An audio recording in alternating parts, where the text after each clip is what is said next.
Good morning friends. GST platform के YouTube channel में आप सभी का स्वागत है। जी हाँ फ्रेंड्स, जीएसटी के अंदर 1 अप्रैल 2025 से आपका ई इनवॉइस के लिए नई कैटेगरी जो है वो आ जाएगी, क्योंकि जिनका भी टर्नओवर 24-25 में 5 करोड़ को पार कर गया है उसे अब ई इनवॉइसिंग करना है 1 अप्रैल से। ये हमने अपनी प्रीवियस वीडियोस के अंदर आपको बताया है। आज का ये सेशन जो है उसके अंदर हम लोग ये डिस्कस करने वाले हैं कि आप जो टैक्स इनवॉइस बना रहे हैं उसके लिए तो आप ई इनवॉइस करेंगे, लेकिन अब आप क्रेडिट नोट अगर इशू कर रहे हैं तो कौन सा वाला क्रेडिट नोट होगा जिसके अगेंस्ट आपको ई इनवॉइस करना कंपलसरी है। बहुत सारे सवाल आ रहे हैं कि क्रेडिट नोट के लिए जब ई इनवॉइस बनाएंगे तो कौन सा वाला क्रेडिट नोट होगा जिसके लिए आपको ई इनवॉइसिंग जो है वो करनी होगी, और कौन सा वाला क्रेडिट नोट है जिसको बनाते हैं तो ई इनवॉइसिंग करने की जरूरत नहीं होगी। जुड़े रहिएगा इस वीडियो के एंड तक और आपको ये पूरी बात जो है वो बहुत अच्छे से समझ में आ जाएगी। कोई भी डाउट आपको इसके अंदर नहीं रहेगा।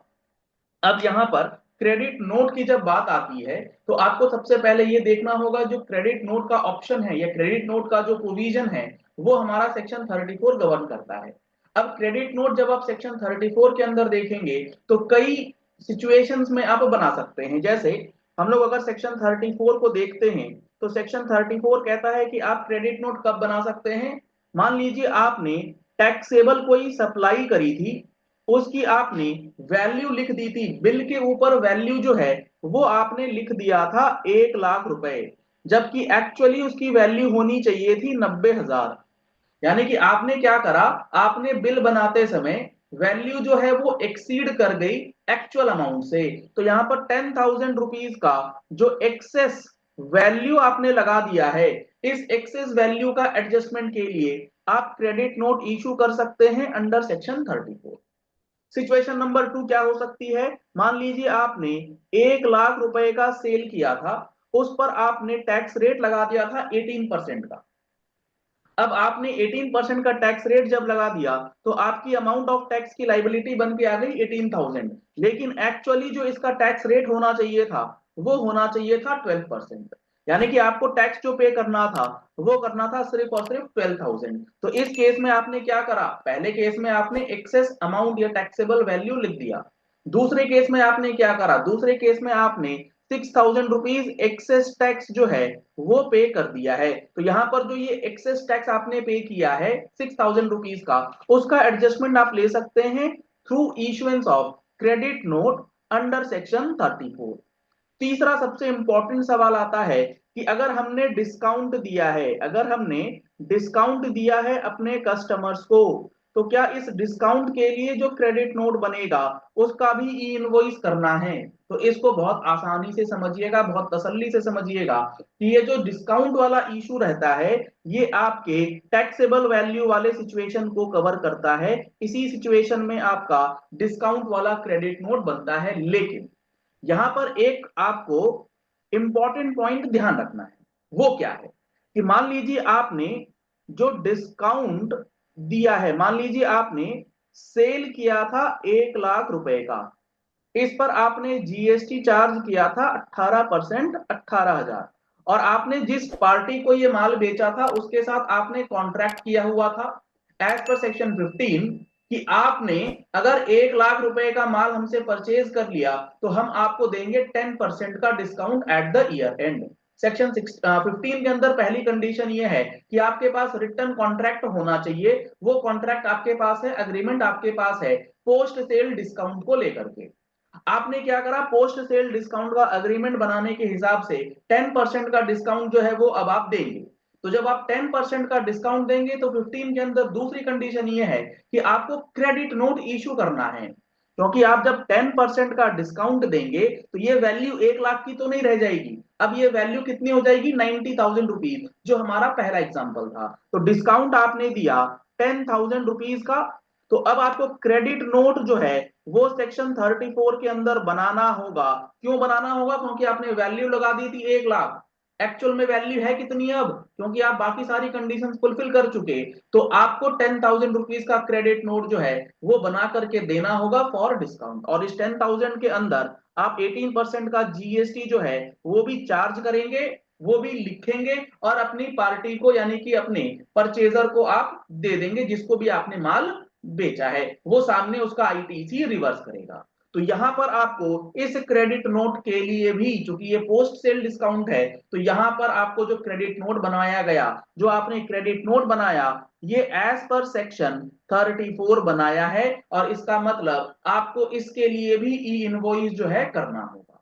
लेकिन अब जो सबसे इंपॉर्टेंट बात है, मान लीजिए आपने कोई ऐसा डिस्काउंट दिया है जिसमें आपने सेक्शन 15 के कंडीशंस को वायलेट कर दिया है, आपके पास या तो प्री कॉन्ट्रैक्ट नहीं है, आपने कोई सरप्राइज एलिमेंट रख रखा है, आपने कोई सरप्राइज डिस्काउंट दिया है, तो क्या उस केस में सेक्शन 15 में आपको पोस्ट सेल डिस्काउंट की मद में क्या वैल्यू कम करने का ऑप्शन मिलता है? The answer is no.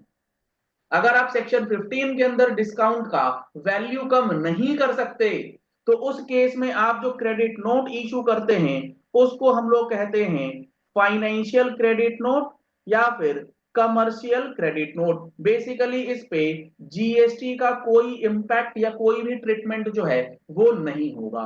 जब आप ये फाइनेंशियल क्रेडिट नोट या फिर commercial credit note without GST impact वाला इशू करते हैं, तो क्या ये सेक्शन 34 का होता है? The answer is no.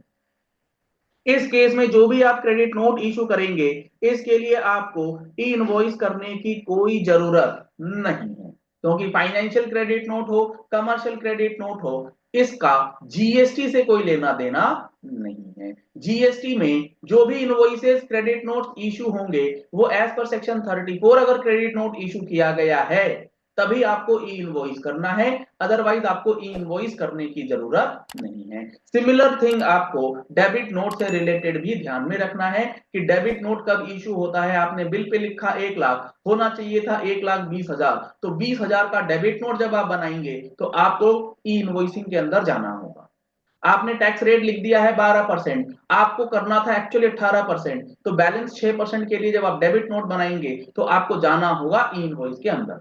तो यहां पर आपको चेक करना होगा कि आप जो क्रेडिट नोट या डेबिट नोट बना रहे हैं क्या वो सेक्शन 34 के अकॉर्डिंग बना रहे हैं या नहीं, क्योंकि सेक्शन 34 ये कहता है जहां पर एक टैक्स इनवॉइस इशू किया गया, और टैक्स इनवॉइस इशू किया जाता है सेक्शन 31 में, तो उस सेक्शन 31 के अंदर इशू किए गए टैक्स इनवॉइस के रिस्पेक्ट में क्रेडिट नोट या डेबिट नोट जो बनता है वो बनता है 34।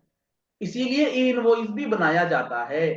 तो आपको ये बहुत इंपॉर्टेंट पॉइंट जो है ध्यान में रखना है कि कौन सा क्रेडिट नोट, कौन सा डेबिट नोट ई इनवॉइस की कैटेगरी में आता है और कौन सा वाला नहीं आता है। ये सारे प्रोविजन, चाहे वो सेक्शन 34 हो, चाहे वो आपका सेक्शन 15 हो, सेक्शन 31 हो, ये सारा डिस्कशन आपको कहाँ मिलेगा? बहुत सिंपल और डिटेल्ड एनालिसिस के साथ आपको मिलेगा हमारी जीएसटी के फुल कोर्स में। अगर आपने अभी तक ज्वाइन नहीं किया है तो आप फटाफट से इस कोर्स को ज्वाइन कर सकते हैं, जिसके अंदर आपको लगभग 200 आवर्स की क्लासेस जो है प्रोवाइड की जाती है, 180 प्लस आवर्स की क्लासेस प्रोवाइड की जाती है विथ 1 ईयर वैलिडिटी।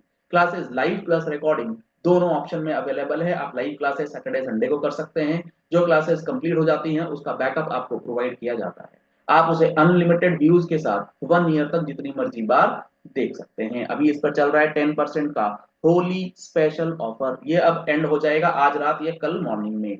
तो अगर आपने अभी तक नहीं लिया है तो जल्द से जल्द इस ऑफर का बेनिफिट ले सकते हैं। ऑफर का बेनिफिट लेने के लिए आपको कॉन्टैक्ट नंबर स्क्रीन पर दिए गए हैं, इन नंबर पे आप कॉल कर सकते हैं, व्हाट्सएप कर सकते हैं, आप हमारा मोबाइल एप्लीकेशन डाउनलोड कर सकते हैं, लिंक आपको वीडियो के डिस्क्रिप्शन बॉक्स में दिया गया है। पहली बार आए हैं हमारे यूट्यूब चैनल पर तो हमारे चैनल को फॉलो कर लीजिएगा, सब्सक्राइब कर लीजिएगा, नोटिफिकेशन बेल के साथ कोई भी इंपॉर्टेंट वीडियोस आपसे मिस नहीं होगी। आपको अगर ये वीडियो पसंद आई है तो ज्यादा से ज्यादा लोगों तक इस वीडियो को शेयर कीजिएगा।